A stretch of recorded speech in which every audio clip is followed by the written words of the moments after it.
Okay, we're live.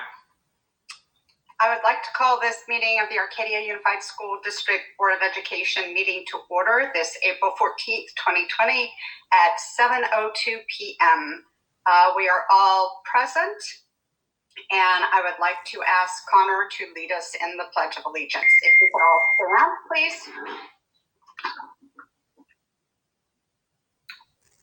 Ready, begin. I pledge allegiance to the flag of the United States of America and to the republic for which it stands, one nation, under God, indivisible, with liberty and justice for all. Thank you, Connor. Could you have our inspiration this evening? Great, thank you, Madam President. So tonight on our board's agenda, we see motions for our classified employees and a resolution for Day of the Teacher. So, as we all know, during these unprecedented times, our teachers are making a profound impact with our students by distance learning. And I've always said that teaching is the profession that leads to all other professions. So I chose tonight's inspiration based on some quotes. With us being safer at home, and with that, here are some of my quotes. The ultimate measure of a man is not where he stands in moments of comfort and convenience, but where he stands in times of challenge and controversy. That's by Martin Luther King. Opportunities find deeper powers within ourselves come when life seems most challenging. John Campbell. You have the power over mind, not outside events. Realize this and you will find strength. That's Marcus Aurelius. Danger gathers upon our path. We cannot afford, we have no right to look back. We must look forward. Winston Churchill. And that's a great quote from the Prime Minister of England, but really about the strength of the human spirit to endure. And right now, more than ever, we need to endure and bend the curve on COVID-19. Next quote is the last of human freedoms, to choose one's attitude in any given set of circumstances, is to choose one's own way. That's Viktor Frank, the Austrian neurologist and a Holocaust survivor. And then this is very similar to Fenton's inspiration last week. In the midst of chaos, there's also opportunity. That's by Sun Tzu. And these difficult times, they're really giving us the opportunity to look inward and to reflect on what truly matters and connect within ourselves and our loved one. And I truly believe that. And then what lies behind us and what lies ahead of us are tiny matters compared to what lies within us. Ralph Waldo Emerson. And my last quote is, man cannot remake himself without suffering, for he is both the marble and the sculpture. It's Dr. Alexis Campbell, Nobel Prize winning surgeon and biologist, and that is my inspiration for tonight. Thank you. Thank you so much, Kuhn. We appreciate those words of wisdom. I need a motion to approve the agenda. I move approval of the agenda. Second. Motion was made by Mrs. Kinsler, seconded by Mr. Nguyen. All those in favor say aye. Aye. Motion approved. Thank you. I do not have any audience comments. And then we'll go to Connor. Would you like to please give us your student rep report? Okay.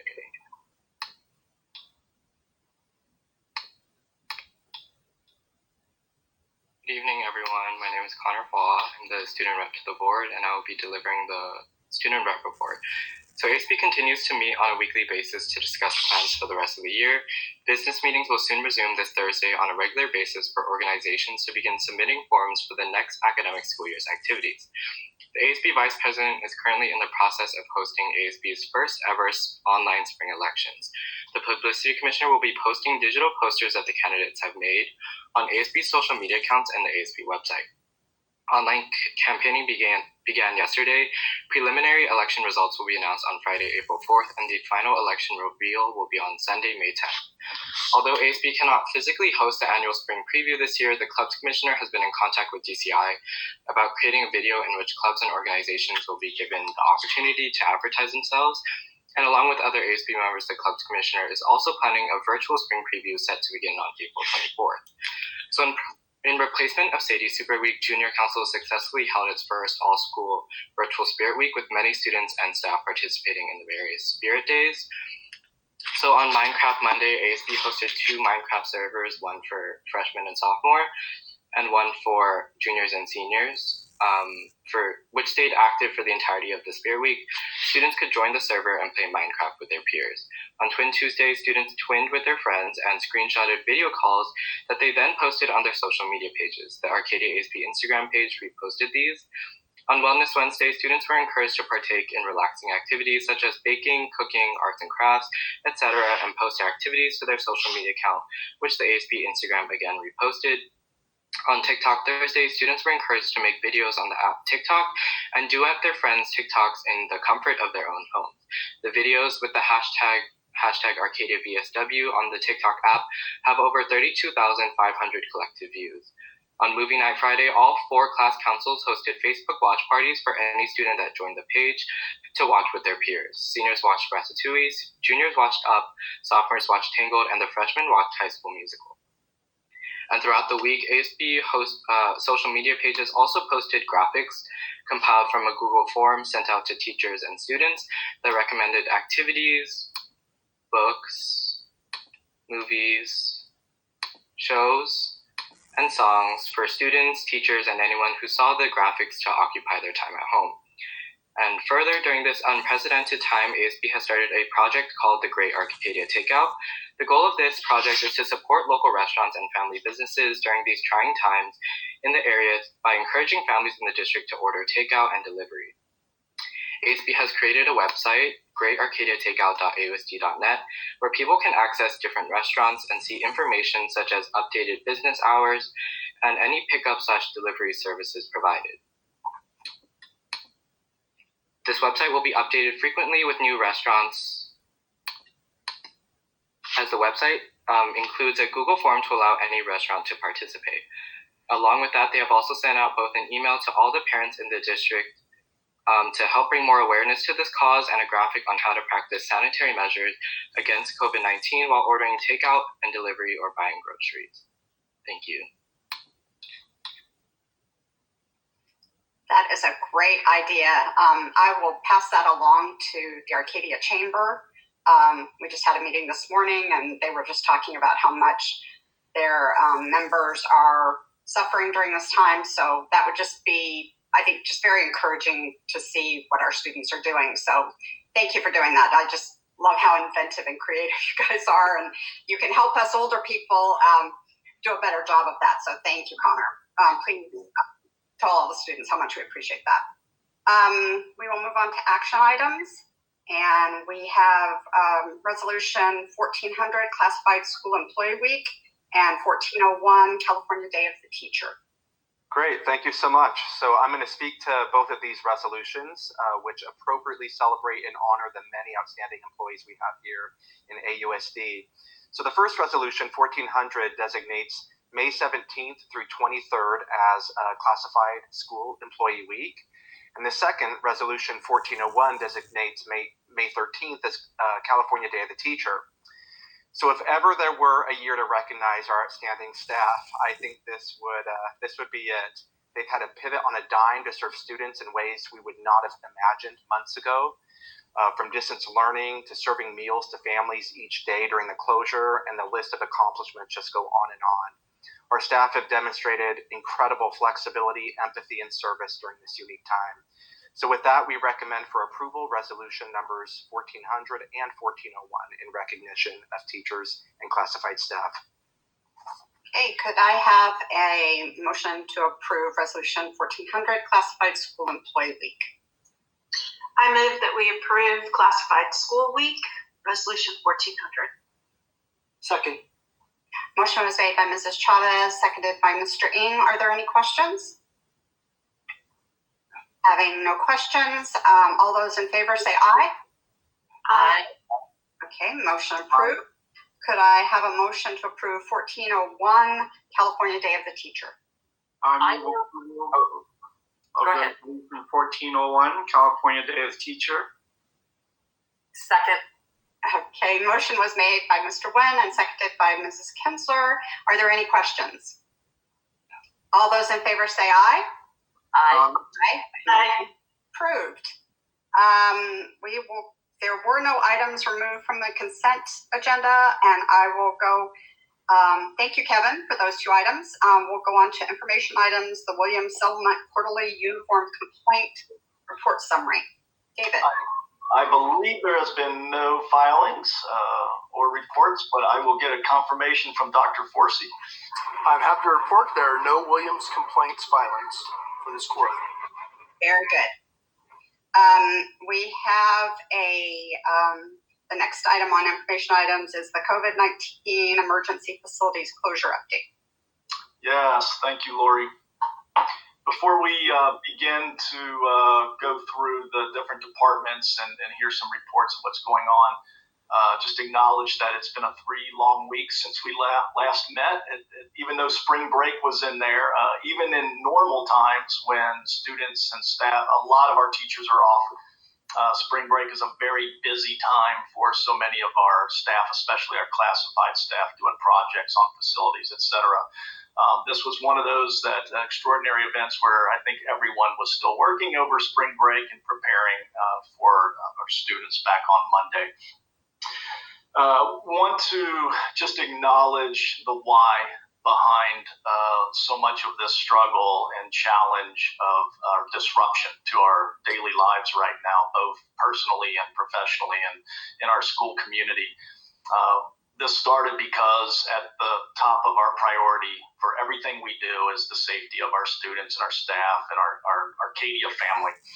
And so the staying at home, the closing down of our facilities, although school's not closed, but the closing down of our facilities is directly correlated to flattening that curve and doing what we can to ensure that we are minimizing the infections of COVID-19 and ultimately the deaths.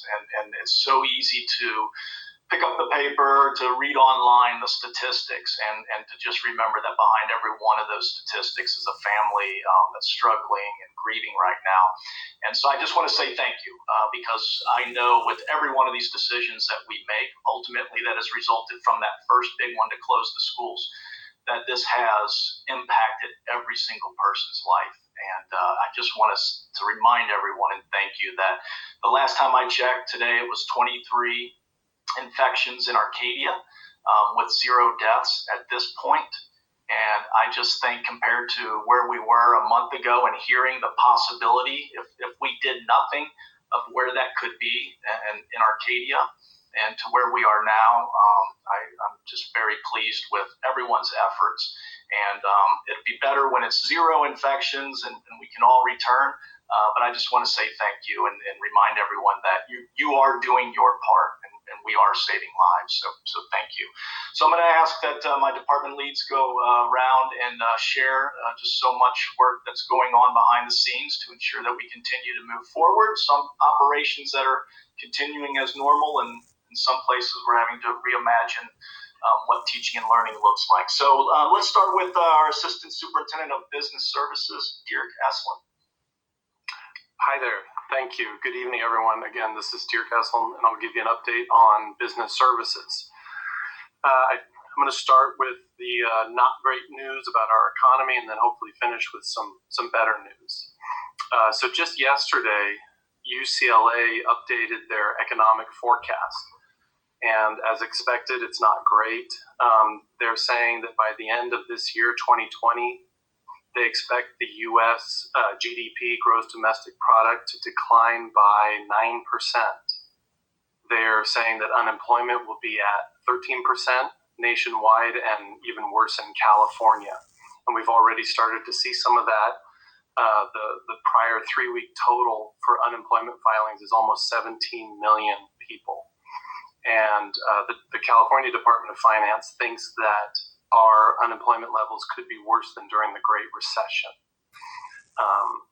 They did say that they expect the economy to recover by 2022, so 2 years later. In terms of the state and budget development, we'll see the normal process of the May revise and an approved budget, an adopted budget in June. What's new this year will be what they're calling an August revise. and we're expecting at that time that the revenue projections for the state will be revised downward. We don't have any solid numbers yet, but certainly we're fearing for the worst. Despite all that, California is actually in better shape to weather this downturn than it has been in a very long time. We have budget reserves at the state level. We have a balanced budget, and the state has paid off much of its debt from the past. So those are all things that will help us weather this better as a state. For Arcadia Unified, we are expecting to shortly receive some one-time money from the state. For the district, it's about $150,000, and we can use that to cover expenses related to COVID-19. Also, Arcadia Unified, we've gotten ourselves in line for reimbursement from FEMA, which is the Federal Emergency Management Agency, and we are maintaining a list of expenditures related to the emergency for possible reimbursement in the future. In Fiscal Services, David Vong and his team have made it through the first month of payroll during closure, and things were relatively smooth. And they're now shifting their focus on accounts payable. There's a backlog there, and he's shifting some staff over to support that area of Fiscal Services so that we can try and get caught up with our payments. Within purchasing, I just want to pause and highlight and acknowledge one of Jaime Morales' staff members, and that's Marco Regina. He's our warehouse driver, but he, in the past few weeks, has been everywhere. He's been helping in many, many different places. He is the person out there handing out payroll at the yard, and he's also supporting our nutrition services staff every day in the meal service program. So I just wanted to point out him and thank him for all the great work that he's done these last few weeks. And of course, everywhere he goes, we are providing him with the required personal protective equipment so that he stays safe. Speaking of food service and meal service, after a much-deserved spring break, Kathleen Ashworth and her staff are back at it. They are serving now about almost 1,200 meals a day. And when we started a month ago, we were at 400, and we're now at 1,200. And just to put that in perspective, on a typical school day when kids are on campus, we serve about 3,200 meals a day. So we're at about 40% of our normal operations. And they're just doing a great job. Now, next week, things are going to start to look a little different. We're actually moving to serving meals 3 times a week, Monday, Wednesday, and Friday. And though we're only handing out meals 3 times, we are providing food for the entire week. So we're actually going to be giving each student 4 meals instead of the 2 that we've been providing. So it'll be enough to get them through the extra day in between. And the reason for reducing it to 3 times a week is to minimize the interactions between our staff and the public, just to keep everyone as safe as possible. We run into some difficulties with food availability. We have one main supplier that provides food to our department, and they are running low on prepackaged meals. And those are obviously the easiest ones to hand out in this type of meal service. So our staff has begun preparing more of the meals from scratch. One of the new options that's become available through all the waivers that have recently passed is to be able to purchase supplies from a local farmer's market. A couple of our neighboring districts are actually piloting this right now, and we're waiting to hear back from them how that's working and to see if that's a good option for us in Arcadia. And then in facilities and operations, our projects are ongoing, the battery installation and the track replacement. We've had some delay due to the weather and also sourcing materials, but those are ongoing. Later this week, we're actually going to do a job walk for summer roof repair. And it's actually very good timing because we have developed a few leaks with all the rain that we've had recently. But that job walk is actually going to look a little different than they normally do. We're going to have 2 separate sessions, and so that we can minimize the number of contractors that are on site at one time. We will, of course, practice the appropriate social distancing, and we will require and provide the personal protective equipment. In operations, Gabriel Santos, our manager, regularly has video meetings with his lead custodians as they continue to do the daily site security walks and report back to Gabe anything that's going on our campuses. In transportation, we have some driver training that's ongoing. Luis Puentes, who is our dispatcher and also our classified employee of the year, and Sylvia Rodriguez, who's one of our drivers. They are both certified instructors. So using Google Classroom, they are providing training for our drivers. This is CHP training. Every driver is required to maintain so many hours of training each year, so they're able to do this through Google Classroom right now. And then lastly, and this is hopefully the good news, I want to talk about our 2006 Measure I facilities bond. I know it's been a long time, and we've had many years and great projects that came in under budget and on time, and we have a lot of wonderful buildings to show for this bond. But because of all the savings that we realized during these projects, we actually still have about $29 million of unsold bonds. And we've been holding on to that, thinking that with all of the developments going on in the city of Arcadia, that we may see a spike in enrollment and maybe need those funds for some construction. But at this point, we continue to actually expect flat or declining enrollment. And so myself and Tony Barrios, our facilities director, and the steering committee for the bond, we've had internal discussions about some infrastructure projects that have surfaced in the last few years. These are some upgrades that Tony really feels like the district could benefit from taking advantage of those funds right now. Some of the examples of these projects would be district-wide fiber optic cable replacement, some upgrades to restrooms on our campuses, and then some improvements to support buildings like athletics and kitchens. And so recently talking with our financial advisor, we know that it's actually a good time to sell bonds because of the low interest rates.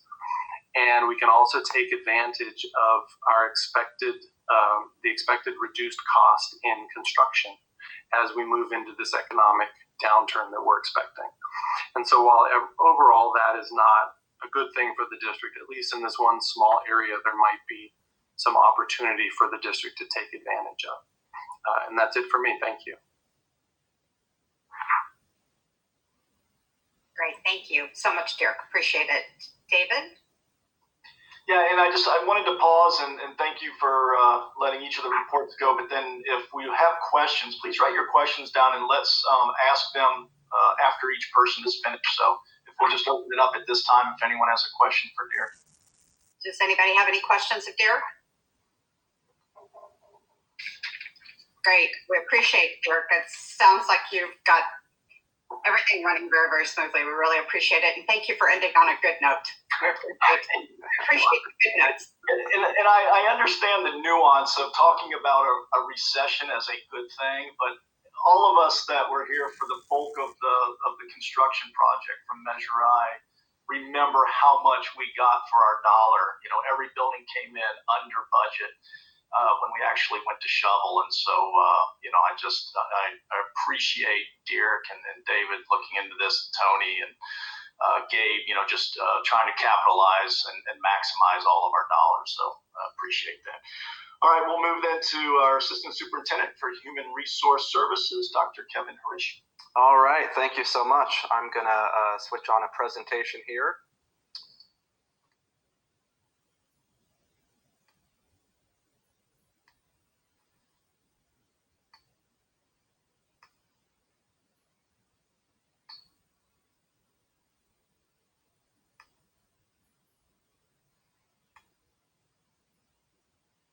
Okay. So with that, I'll be reporting on health services, special education, and human resources. Some of this will be new information, and some of this will be follow-up from what was reported at our last board meeting. In terms of health services, they remain in communication with LACO and the county health department, and they're receiving guidance and planning on the eventual reopen of schools, on how to complete end of the year reporting given the closure of schools for the remainder of the year. So there's a lot of ongoing work on that end. Schools were also able to coordinate medication pickups for families that needed medications urgently. Now that schools are closed for the remainder of the year, health assistants will be working with their site administrators to arrange for medication pickups for the remainder of families where this applies. Also, we have health aides who will be working with the district nurse to, in essence, close their health offices for the year and prepare for next year. This will include completing end of the year reports, communicating with families regarding required health paperwork, and sending notifications in regards to mandatory immunizations. The district nurse is conducting staff TB risk assessments remotely this week, and so far that has been running very smoothly. Hope you'll have to forgive me here. I had a little glitch in the presentation here. And Health Services continues to communicate as a department on a weekly basis, and I just want to thank Nurse Erica Newkirk and her team for their ongoing work in this really important health crisis. Next, I'll move on to special education. In relation to services for students, mandated prior written notices were emailed and mailed out last week to explain how our shift to emergency distance learning for the remainder of the year would impact student IEPs. Huge thank you to Jaime, Marco, and Tim in the print shop for printing and mailing 770 letters last week. Teachers and related service providers sent surveys to each family whose student has an IEP to understand the resources, barriers, and priorities during the emergency distance learning period. IEP teams will provide instruction and services in collaboration with families, taking into consideration their feedback and reflecting the general education program. To support the teacher's instruction and make phone calls to parents and students who need additional supports. We will also be taking advantage of this time to assign professional development to instructional assistants via Target Solutions. So the department continues to work with LACO and the SELPA via weekly meetings to get updated information, problem solve, and plan. And in addition to that, Catherine Mahoney will be doing 2 virtual parent coffees this week to answer any questions or concerns that parents may have. And on April 23rd, Tim Crosby, school psychologist and MFT, will be hosting a virtual parent session and training to discuss strategies and supports that parents can implement to help cope and thrive during this pandemic and school closure. And I want to just extend my sincere gratitude to Director of Special Education, Catherine Mahoney, and her team. Next, moving on to human resources. On Monday, April 13th, the district launched a new student enrollment process that could be completed while complying with stay-at-home orders. This enrollment data is critical to determining our 2021 staffing needs. And I just want to thank Denise Fong, Jim Anderson, and Scott Bramley and his TIS team for working so hard and so fast to get this launched. In terms of recruitment, HR has flown the assistant principal position at Dana Middle School. We'll be conducting a thought exchange per our normal protocols to get input from both staff and parents. It's our goal to have a recommendation to you by the first meeting in May. And then we've also been started recruiting for the hard-to-fill teaching positions, such as special education and math. And we anticipate recruitments continuing through the rest of the school year. Stephanie Paz will begin re-signing the majority of the temp teacher contracts for next year. You may have noticed on the PAR, per our annual process, we release all of the temporary teachers that we have this time of year, and then we will begin the process of having teachers sign their contracts for next year. We think this is really important so that employees have a sense of security related to employment, certainly in these uncertain times. And then, of course, we are continuing to work with our unions through issues and concerns in this new area of school closure. And I just want to thank the HR team for their ongoing work and commitment to AUSD. And that concludes my report. Great. Thank you so much, Kevin. Obviously, everybody has been very, very busy. So appreciate and know that it must be, prevent some challenges trying to do everything remotely. So just thank you. Thank you all for doing that. Are there any questions for Kevin? Hi, Lori. This is Kuhn. I do want to just make a note or comment that I know that a lot of those temporary teachers support our CTE and Career Technical Education program.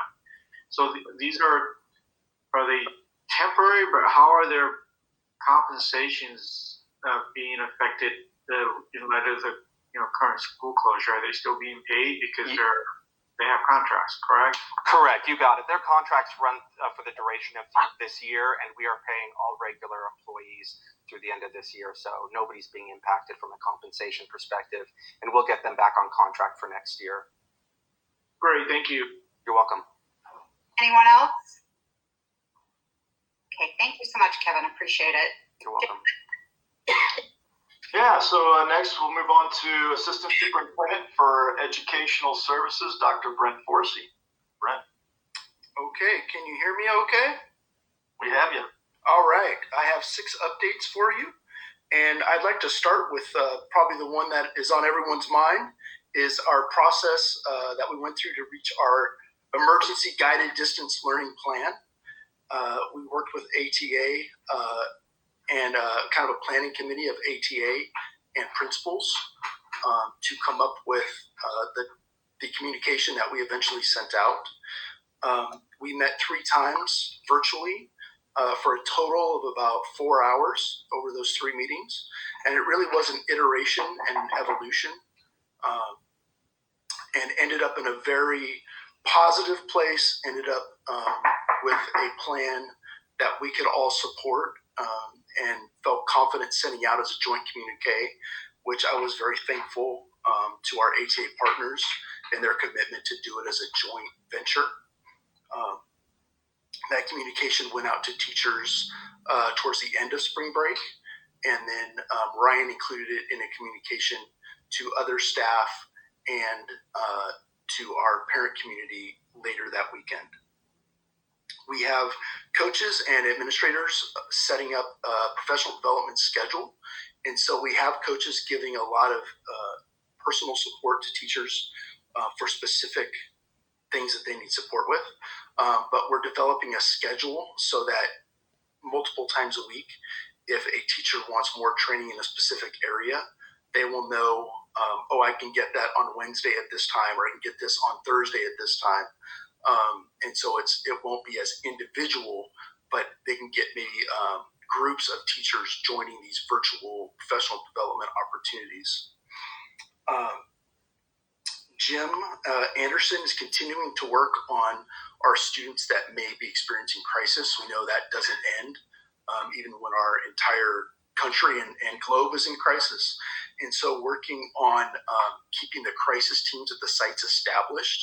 And so if there's a teacher who picks up on something or gets an email from a student that is concerning, to continue to use that crisis team model.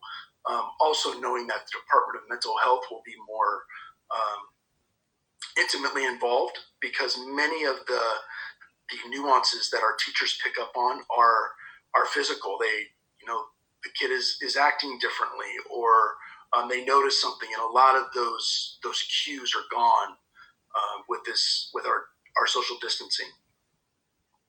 Scheduling of classes, I know, has been a lot of people's minds, and so the high school and middle school counselors are pretty far along the road of a process to schedule students into courses for next year, with the understanding that we won't be able to get back and do the physical scheduling that we've done.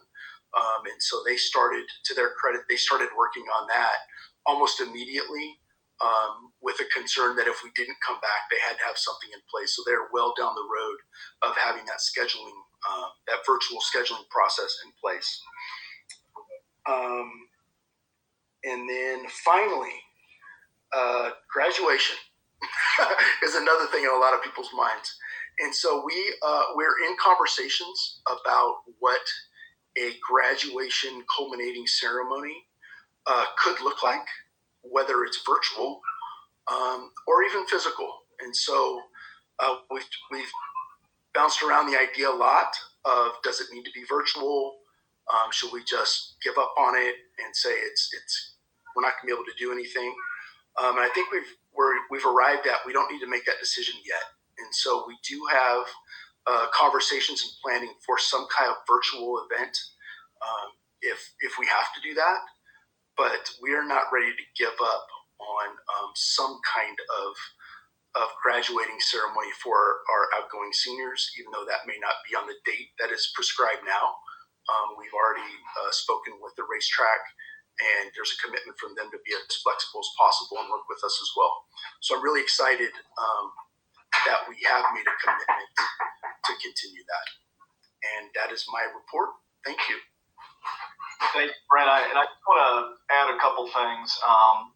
The complexities of putting together a document to go out that provides enough guidance for our teachers and parents on what they should expect from their end, and yet not pigeonhole people and take away from some of the creative and amazing work that's already going on was a difficult task. And I just want to give one example. The governor came out right away and gave a recommendation of hold harmless for students' grades. And I don't think anyone was arguing with that or thought that was a bad idea. But how does that look, and how do you actually implement that doesn't harm kids in the end, even if it holds them harmless today? An example of that that's very specific to Arcadia, we believe, is that some districts went quickly just to a pass-fail for K-12. And that seniors would just get a pass-fail grade, or not just seniors, I'm sorry, all the kids in high school would get a pass-fail grade for the rest of this year. When we started looking out 2-3 years down the line, the question was, how's that going to affect and impact one of our freshmen today in 3 years when they're applying for a private school on the East Coast? And we all know everyone's being really kind and generous and waiving all kinds of things right now for this senior class and this cohort. But what about in 3 years? And one of our students is competing with a student that has full grades, and we have just pass-fail stuff on their report card and their transcript. And are we actually damaging by taking that road now? So I'm just sharing that to applaud the work that and the collaboration, the deep collaboration between the teachers union and our admin and Brent's team to come to something that supports all of our staff, supports the students, supports the parents, and ultimately doesn't harm them now and 3 years from now. So appreciate that work. Did anybody else have any other questions of Brent before we move on? Okay, thank you so much, Brent. Appreciate that. And glad that you're leaving kind of graduation open. I think it's good that you're discussing all the options, but that we can wait a little bit longer to make those final decisions. So thank you. Okay, David, who's next? Yeah, I think we all feel a little pain imagining not having that culminating event that is as much for the entire community of Arcadia as it is for the students, for all of us. So we're holding on to hope. So we'll move on now to our Chief Strategy and Innovation Officer, Greg Gazania. Greg. Thanks, David. It is an absolutely fascinating time to be in the world of strategy and innovation right now. One, it's always interesting, but two, things are changing more quickly than we've ever navigated before. And it's really a combination of both offering support inside and collaborating with the larger educational community. We said a few years ago that education had changed, and in some ways we're all working on the same questions. Well, now more than ever, we're all working on the same challenges and the same questions. At the same time, we're doing so in different environments in a lot of ways. So I'm going to go through a little bit of the collaboration we've been doing in strategy and innovation, and also what that's looking like moving forward. So to kick it off, external collaboration. We took part in the Next Generation Learning Challenges Collaborative. What that means is a lot of innovative school districts in the country get together to tackle some of these big learner challenges. So the big ones right now is, what are you guys doing about grades? How are you navigating not only the closing of physical locations, but online emergency remote learning? How are you dealing with grades? This was a wonderful opportunity for us to connect with people from across the country, not just schools and school districts, but nonprofits and researchers as well, to learn about how they're going about it. What I can tell you in broad strokes is that those who have been flexible have been very successful, and those who were very strict and overly structured, I say overly because that's my assessment of it, they're now being flexible, but there was a cost along the way. So flexibility is key while holding to those core values. We're coordinating with research partners. As you may recall, Strategy and Innovation coordinates research for Arcadia Unified, not just for our own people who are working on their dissertations and our own internal research, but also for outside researchers who want to understand how we do things. In a lot of cases, we put a pause on some of those because we don't want to disrupt what we're doing. We don't want to distract any of our teachers or staff. But at the same time, there may be some opportunities to collaborate with research partners. So we're exploring that as well. And we're also connecting with cross-industry leadership. What that means is we've done some requests from some people putting together some guides on emergency remote learning, and they're very curious how Arcadia is doing it. So we've sat down with them. Outside of education, we've also had some conversations with some members of leadership in different sectors, and it's been fascinating to hear that they're asking the same questions of us just from the other side. There's obviously going to be a real impact if school were to go back before businesses or businesses before schools. So it's encouraging to know that the private sector is just as concerned about doing this in a helpful and meaningful way as far as restarting really kind of our steps moving forward as California. So we're continuing external collaboration and really looking for those opportunities. Just as, if not more importantly, how do we provide internal support right now? We're responding to needs throughout the district, and this is a collaboration of ed services, of technology, of strategy and innovation in all our departments, and it's been absolutely incredible. This has been as simple as assessing security needs around technology. Obviously, a lot of districts have experienced whether it be Zoom bombing or what does it mean to share our resources when you're not in the same classroom. So we've been responding in terms of that. We're continuing to fund new opportunities. So, for example, teachers are seeing the need for software that they didn't have before. In a lot of cases, it's free, but we need to work with companies to make that available to our teachers. And if it's not free or if a certain training is needed, we're committing strategy and innovation funds to those opportunities. We're continuing conversations around existing projects. I was so excited the other day. I got a call from one of the school sites saying, look, we know things are crazy right now. Things are actually going pretty well in the midst of the chaos. Let's talk about our health and wellness center that we started talking about. So it's that balance we're navigating right now. Yes, we are taking on new challenges, but we're also keeping in mind this opportunity to reflect on what we're doing and look forward to next year. And that's a really important balance. We're also speaking with staff, students, community regarding lessons learned. We have a belief that it's not enough that we just make it through this and then forget everything that happened. We are reflecting on what got us to this point of being able to navigate these chaotic and challenging waters, and how do we take those lessons and share them and really build them into the ongoing culture of Arcadia. So I'll touch on that in a minute. I also wanted to talk a little bit about technology and information services. As you know, Scott is doing all the tech right now, make sure this meeting's streaming, but I want to talk about the amazing work he and his staff are doing. They're providing, I would say, near constant support to students and staff. I started with daily, then I went to hourly, then I decided just to share that it's all the time. They're getting emails from teachers, from students, and they're making sure that things are working well, doing an incredible job with it. They're managing infrastructure to support changes. Obviously both Scott and I and a lot of our staff have been here for a long time in Arcadia. We've never had to manage the number of people connecting to our systems remotely. So Scott's staff is doing an incredible job of making sure that all works and adjusting as needed. Also updating processes to meet remote needs. Kevin touched on this as far as updating the enrollment and registration processes, but that's one of many processes that are being updated.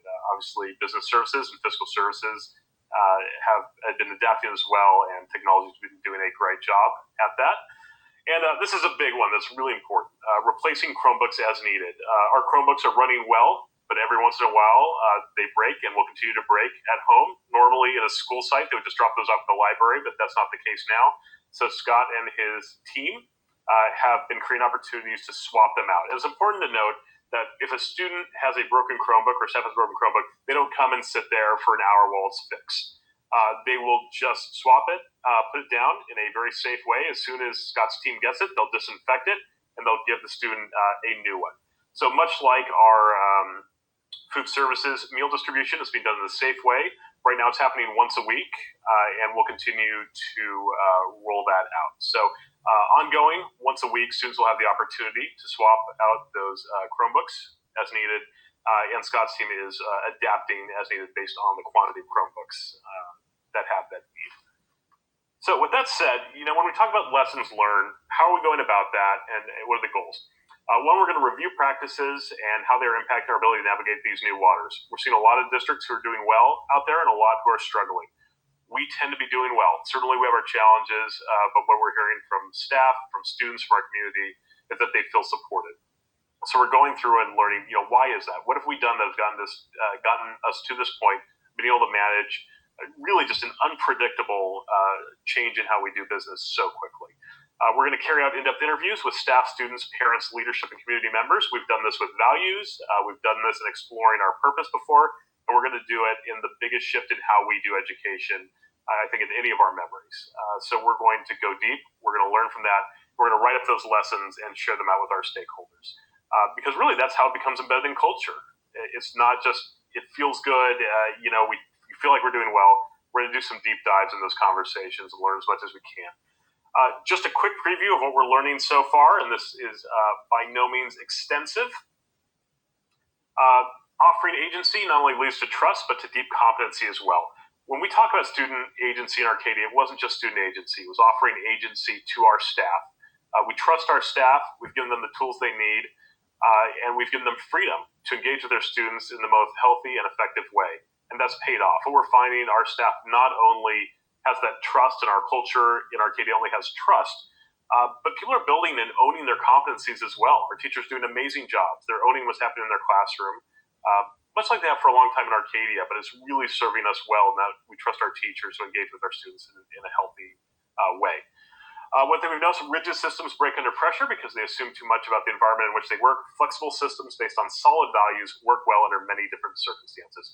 We moved and have moved to a more flexible system over the past few years. That doesn't mean people can do whatever they want. We have values, we have goals, and we are very much in alignment around those because we talk about them all the time. But because we allow and trust our people to carry them out in the context of their skill sets, in the context of their school community, it's really serving our organization well. So we're going to continue to explore that. A purely hierarchical and network-based system cannot appropriately adapt to challenging circumstances. The combined dual operating system model is leveraging the benefit of both systems in the widest variety of circumstances. So you may recall that Brent led that exploration of the dual operating system a number of years ago, along with much of our staff. In that hierarchical system, from top down, orders are just going out, and people don't have that flexibility and freedom. In a purely network-based system, we let things happen organically, but maybe those resources don't get there because things are just happening, and we don't have that structure in place. What we found in these circumstances, it's been the best of both worlds. We've allowed the networks at our school sites to do what they need to do, the networks in the district office to move quickly, and we've gotten that speed, but we also have the hierarchy and the structure to where we're talking with our counterparts at local government, at state government, at federal government. We're getting the budget in place, and we're putting the guardrails where they need to be. So with guardrails that are wide enough, we have the safety and protection of doing what we need to do and meeting those multi-level expectations while having the freedom of the network that's being really effective at the school sites. And again, just to take a moment to shout out, our principals have been doing an amazing job leading this. Our teachers have been doing an absolutely incredible job carrying this out in our classroom, and people of all levels of the organization, in all departments, have really exercised their freedom to do what's best for our students. It's been incredible. And from a practical standpoint, we're also hearing a need for cohesive access to resources in a flexible manner, and that's just coming to the surface. In other words, we've been opening up access, teachers are using different tools, different resources, and there's a cost that comes to that, and sometimes it's hard to access it in multiple locations. So we've explored this in a lot of different ways over the past few years, but as we move forward into this kind of reflective time, we're going to ask, what does it mean to be both flexible and have ease of use for our staff and students in accessing those resources? Again, just a huge shout out to our coaches, Certain Innovation coaches, Lucretia and Jen, but also all of our coaches and our support teams. People have been doing an amazing job. So with that, happy to answer any questions. Thank you so much, Greg. That was a lot of information from all of you. Does anybody have any questions for Greg? As they're talking about, we will be at some point slowly opening up that valve and letting things go a little bit back to normal. But then potentially, if there's a surge in COVID-19 cases, they'll rein us back in. Are you also looking out in the distance to what if, August, September, what if they need to do the social distancing again? What will we do then? Yeah, that's a great question, and that's definitely something we're looking at. From a strategy and resource perspective, I think that's an important part of these lessons learned. In other words, what's going well and what's not, and if we have more time to plan for it and structure it, that's something we can certainly roll out. David and all, I don't know if you want to speak to some of the broader picture around that. Yeah, well, I appreciate the question, and the real honest answer is we're just getting to that. That's the topic for my next big San Gabriel Valley superintendent cohort. That's the topic is, what if we're not back in August, or what if it's a tiered return, and what would that look like? The governor even mentioned some possible changing of times of the day where you had a staggered start of students in order to distance. And so there's a lot of things being presented out there, and we're starting to dig into it. But the good news is now that we have the remote emergency distance learning plan in place, and principals and teachers are beginning to take care of that and deploy resources where we need support for that, we're now moving on to the next step. So yes, we are thinking about it, but no real solid direction right now. I think the hardest thing for me to wrap my mind around, the teachers at this point in the year, because they've had the students, many of them since September, they know their learning styles, they know how, so that they know their students. But come August, they'll have new students, and it'll be different personalities, different learning styles, and if the teachers aren't able to meet one-on-one, doing it virtually is a lot more difficult. And how do you really make sure you engage everyone in that? I see the challenges there, and just worry about that. Yeah, and Kay, I've had conversations with teachers that work in a virtual environment only, and contrary to what you would think, I've heard them say that they are more connected with their students than they were when they were teaching in a traditional setting. Now, having said that, there's a lot of training that goes into that, and we've not provided that. Our teachers have not been through that. I've not been through how to run a virtual school district, but it's possible. And so, that's that part of if it happens, and that's where we are. I'm confident that we will figure it out, and we will be able to provide that training, because there are people out there doing it and doing it well right now. It's not going to resemble and be what we provide every day, but I'm confident that we can figure that out. So that'll be what we'll be looking into in the next couple weeks and months. I'll be interested in hearing how your meeting with the San Gabriel Valley Consortium goes on that. Yeah. Absolutely. And I just wanted to kind of pony on what Kay was saying. The assessment of students, like Kay mentioned, right now at this point of the year to go into this model is, it's unbelievably overwhelming for our teachers, but they know their kids. And as we come into the new year with the differing experiences for all our kids at the end, and how we kind of assess where our kids are as we go into the next grade level, I think is also maybe going to have to be a little bit different than how we normally approach this. Yeah, I know Brent and I had actually our executive team had a brief conversation about this the other day, and there's options obviously at the lower level for talking about the possibility of some looping, where teachers would stay with their students. Obviously that's specific to certain grade levels, and not all grade levels that would pertain to. So we'll have to get creative, but like always, we'll start the planning A, B, and C now, and then we'll see where we fall.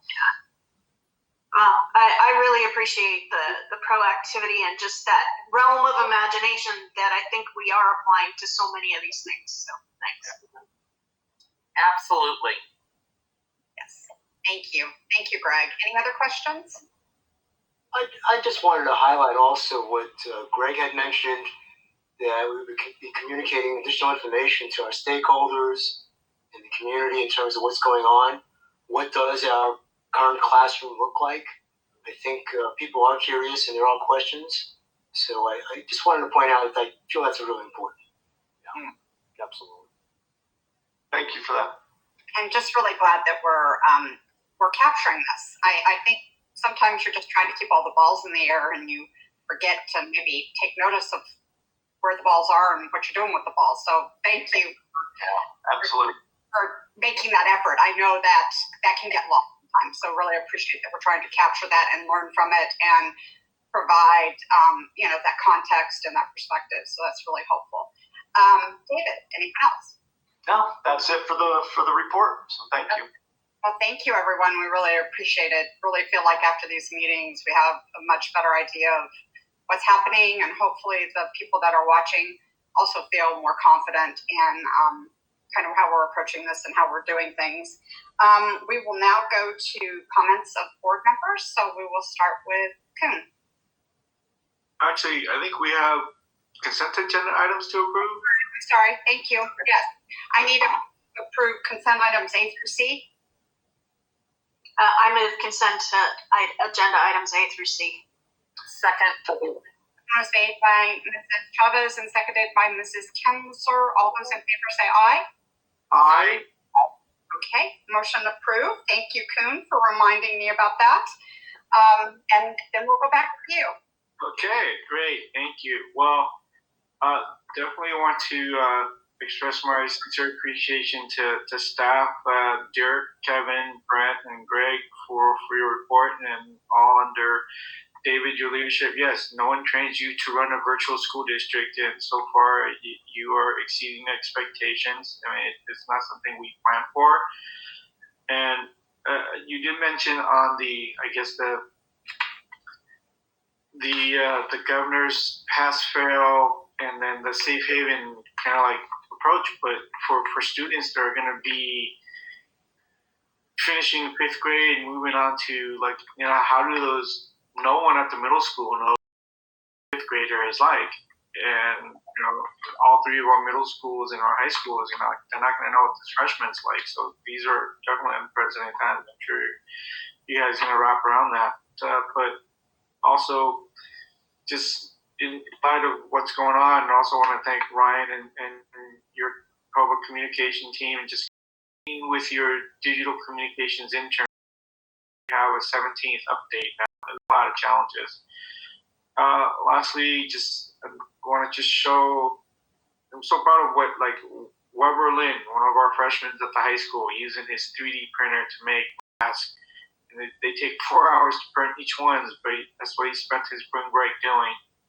And I was really touched with how during these challenging times there are opportunities, because in CSBA, the California School Board Association's newsletter, there's an article about teachers in the Oakland area pledging their stimulus checks for families who are undocumented because they're not eligible to receive the stimulus. And I guess lastly, this coming Thursday would be the day that we would be celebrating National Public Schools Luncheon and honoring our National Merit finalists. So congratulations to them. I'm sure the high school team and the districts working on a way to get those students their well-earned certificates. So that's all the comments I have. Thank you so much. Thank you, Kuhn. Benton, would you like to go next? I'll just keep it simple. I just wanted to, commend and thank everyone for their efforts, everyone, the entire staff, the executive team, everyone stepping up. I just want to thank them for their dedication, their resilience, their flexibility. This is different, and we're stepping up. So thank you, everybody. Thank you, Benson. Kate? Likewise, just a huge round of thank you. I think Kuhn covered all the different, we've been watching the social media and seeing all the different people who have stepped up, and it's outstanding. And I'm not surprised that all of our administrators and teachers and staff have all stepped up in such a great way. But I can't thank you all enough, because it's not easy. It's reimagining. I can imagine the hours of work to realign a lesson to make it able to be done on a virtual platform. And we thank you. That's it. Thank you, Kay. Lee? Again, I just can't say how impressed I am, and I really appreciated hearing how, we're all concerned with educating our students, but the fact that our bus drivers are doing in-house instruction, that we're doing education and so much extra with our coaches and supporting our staff who are doing so many new things. It just really fills that circle. I think we're attacking this from so many angles, and that's what we do well. It is all those balls in the air that you mentioned, Lori, but I really appreciate the deep dives, and Greg, that you're sort of cataloging and watching and talking to people about what we're doing and how we're approaching things, because the lessons learned will serve us, because something like this will happen again, and we will be more ready.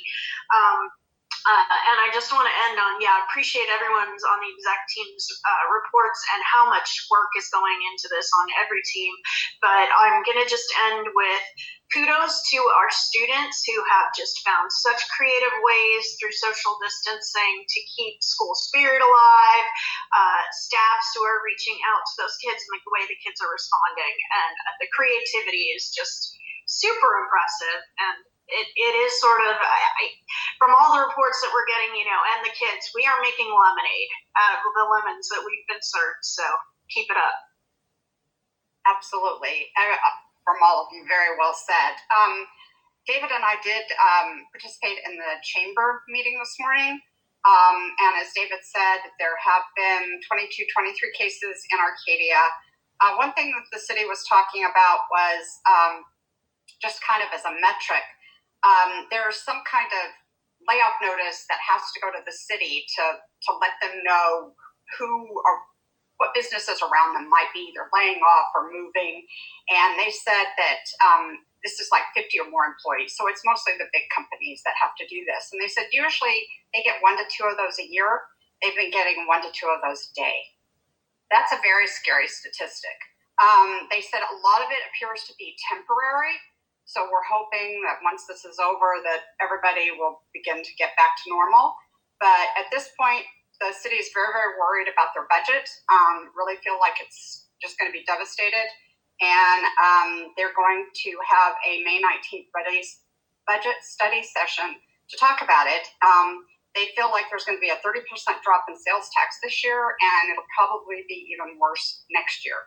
So when you hear things like what ASV is doing to, do the Great Arcadia Takeout, those are exactly the things that they were talking about, trying to figure out ways to, get people supporting our business community. So the good news is the hospital is doing relatively well considering the crisis. They have not really had a surge. They've maintained about the mid-20s in the hospital with COVID on a daily basis, and a handful in ICU. So it's pretty flat.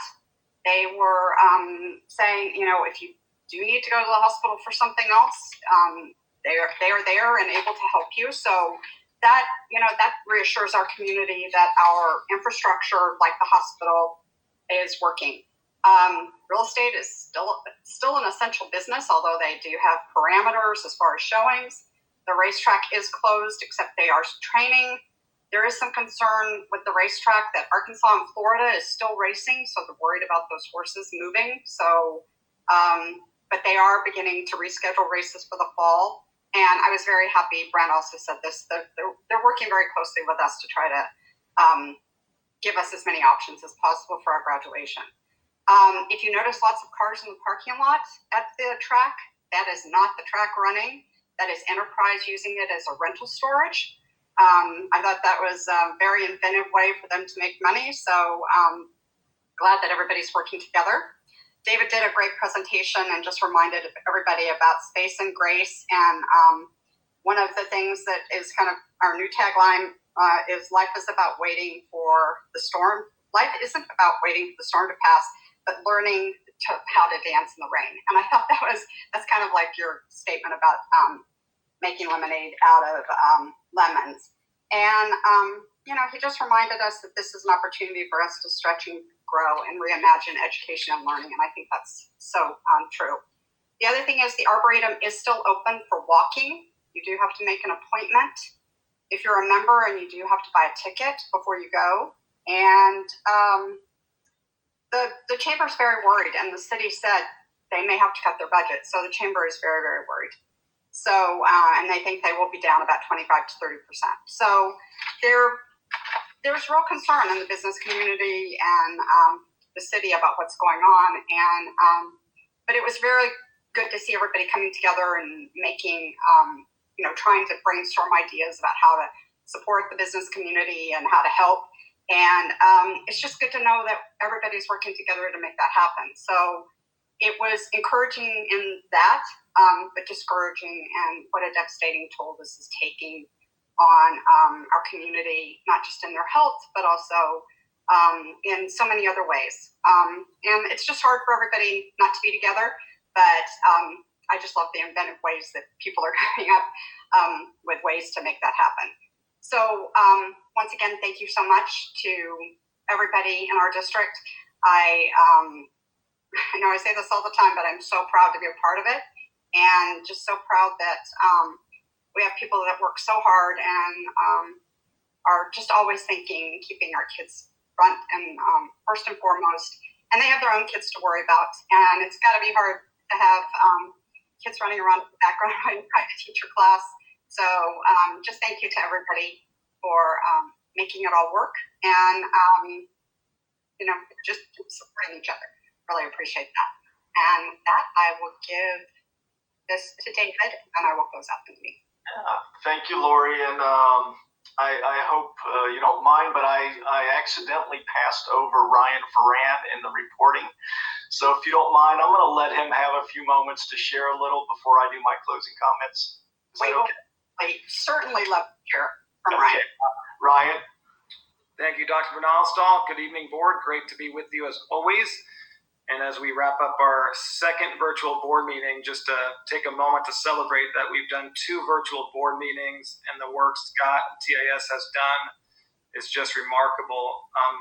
In tune with a lot of my colleagues throughout the state that there's a lot of board meetings still happening in district offices this evening in person, and they haven't got to where we've gotten. So I just think that's a remarkable job by Scott to getting us do this, and it's seeming like it's going great technology-wise, and all the support from him. And then just the modeling of the board that you guys are willing to do what we're asking our families, our students, and staff to do. I just think it's a great modeling of kind of the new era we're in. So I just compliment everyone on just another virtual board meeting. I think it's remarkable. As you know, Update 17 went out over the weekend, and that was primarily about distance learning as we come back from spring break. And just what Dr. Bernalstal said, commending Dr. Forsey and his job leading that process with ATA and being a part of that, sitting in on some of those meetings, just seeing how thoughtful it was, thorough it was, the teachers' insight who were helping with that. So just commending Dr. Forsey with that, and ATA leadership. I think they just did a great job looking out for our students, and it was just a remarkable process. So I compliment all of them on that.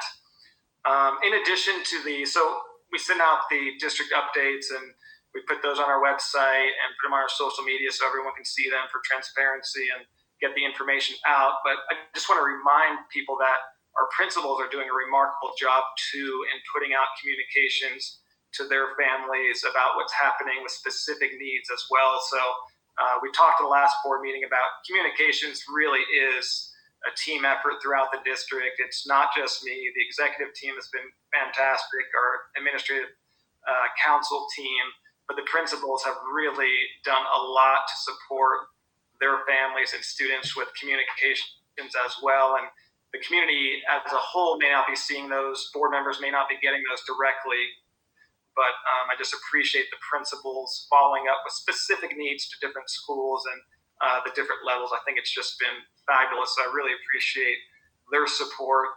Also, thanks to Derek being out. This is probably not the most ideal time to be without a public information officer to help, but he offered Connie Chu to help me with some copy editing and communications, looking over stuff. So I appreciate his willingness to do that. And then again, I mentioned her last week, but Connie has been fantastic. She's very good at that, and she's always willing to answer calls and look at things, copy edit, morning, noon, night, and weekends. So I really appreciate her efforts as well. And speaking of the communications from the principals and the school site specifically, Angie and the high school are doing a really remarkable job and kind of an innovative process, further supporting parents with Google Meet parent information meetings this week and next week. I just thought it was a fabulous idea to continue to support our families. And it's just kind of an information session. They come on, it's an administrator, maybe Angie or an AP, and a counselor, and they kind of team up, answer questions that they've gotten beforehand, and provide more detailed information, further support. So that's happening as well. They had 40 people on last night, I think 70 tonight.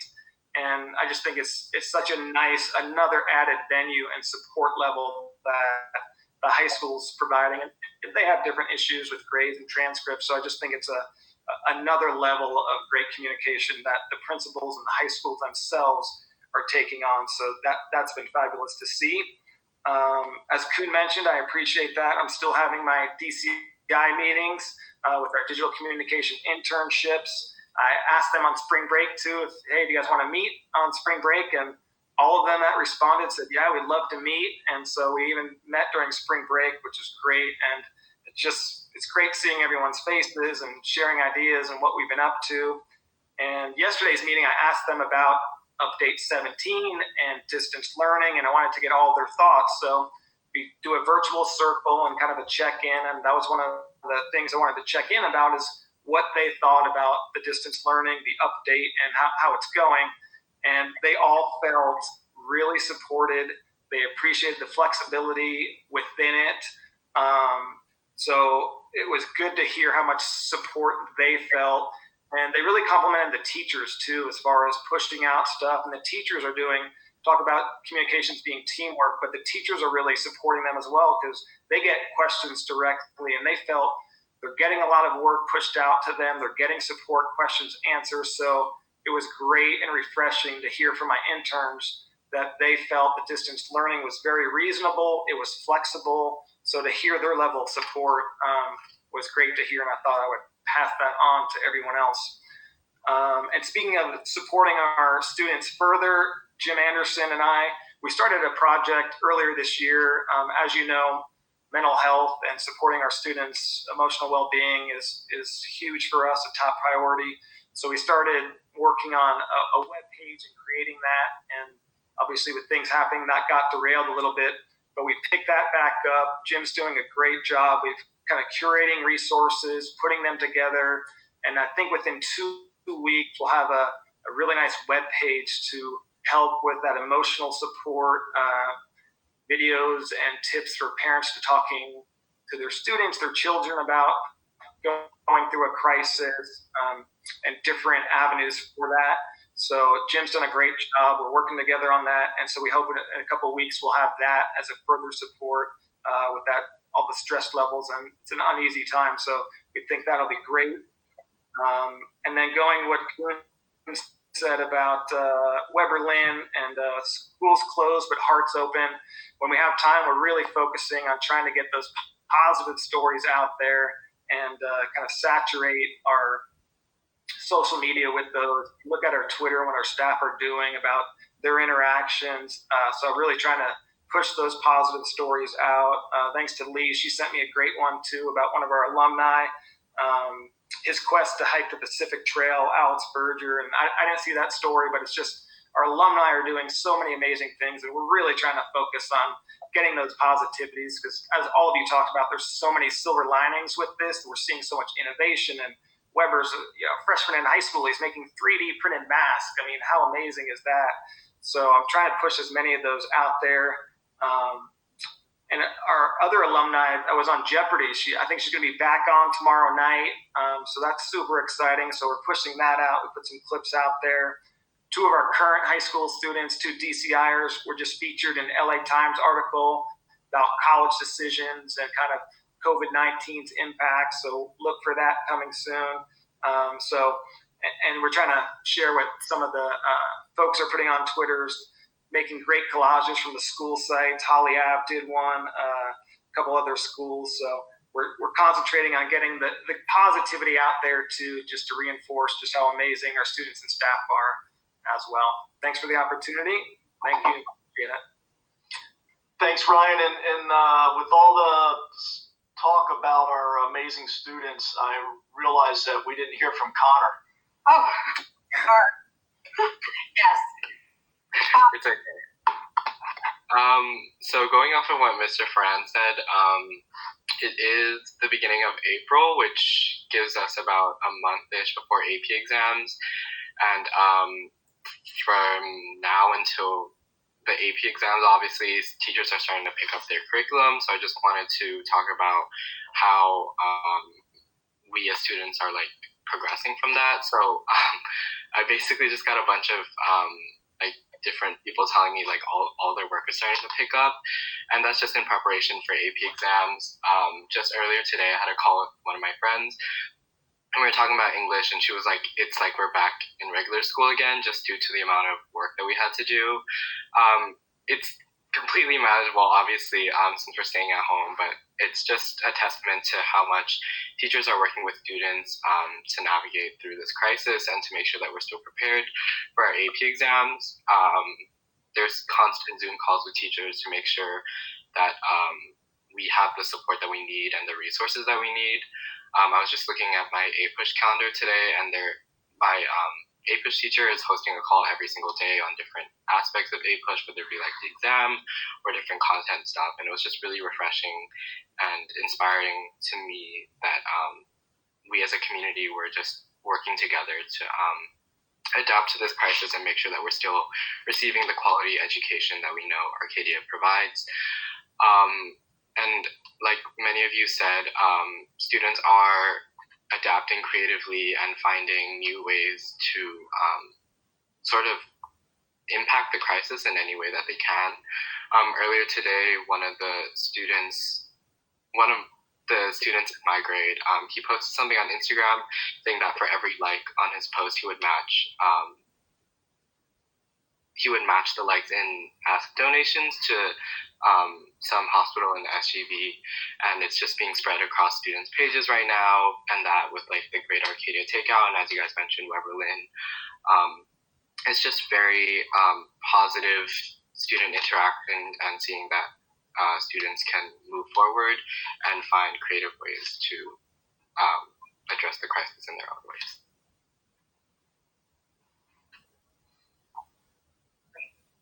Thank you. Back to you, David. Okay.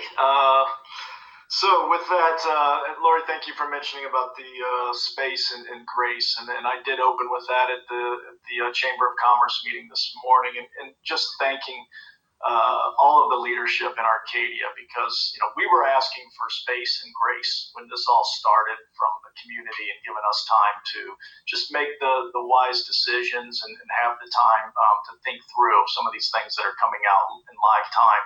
And then the grace to assume good intention, that everyone in this time is struggling to do the right thing. And that can look very different to a lot of people. So it just takes time to get up to speed and ensure that we're meeting all the needs of our students. And so I just want to say thank you to the community for giving us that. And also I want to say we've talked a lot about the teachers and the principals, and the support staff. I just want to say a special thank you to our parents. This is just difficult and hard, and there's no other way to say it. It's complex. We're all trying to maintain our current jobs from online and figure out what that looks like, and so many people are still doing that. We have an enormous amount of parents working in the medical field, doctors and nurses and support, etc., that are on the front lines, and they're still going to work, which means they're not able to be at home and supervise and support the learning and the teaching that needs to happen.